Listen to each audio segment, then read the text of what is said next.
એક નવી નવી એન્ગેજમેન્ટ થયેલું કપલ થિયેટરમાં મૂવી જોવા જાય છે.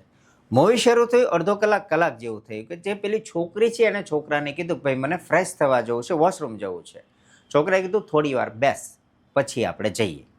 તો છોકરીએ કીધું વાંધો નહીં, થોડી વાર પછી જશું. આમ કરતાં કરતાં અડધો કલાક નીકળી ગયો. તો પાછી છોકરીએ કીધું ભાઈ મને થોડી ઇમરજન્સી છે, નેચર્સ કોલ છે, આપણને ખબર જ છે કે ભાઈ જવું પડે. છોકરીએ રિક્વેસ્ટ કરી તો છોકરાએ થોડુંક તોછડી ભાષામાં જવાબ આપ્યો. છોકરી કંઈ બોલી નહીં, બેઠી રહી એમનામ. આમનામ લગભગ 1.5-2 કલાક નીકળી ગયા. ઇન્ટરવલ પડ્યો ત્યારે માંડ છોકરી ફ્રેશ થવા જઈ શકી.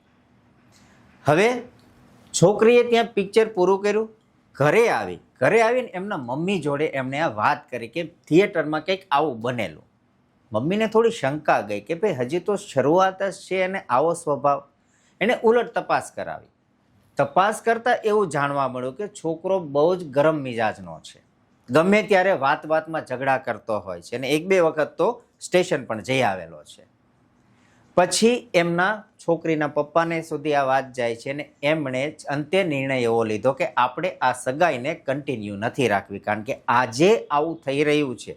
હજી તો શરૂઆત છે, નવું છે. આજથી ને જો આવું વર્તન છે તો ભવિષ્યમાં લગ્ન પછી શું થશે અને અંતે સગાઈ તોડી નાખવામાં આવે છે.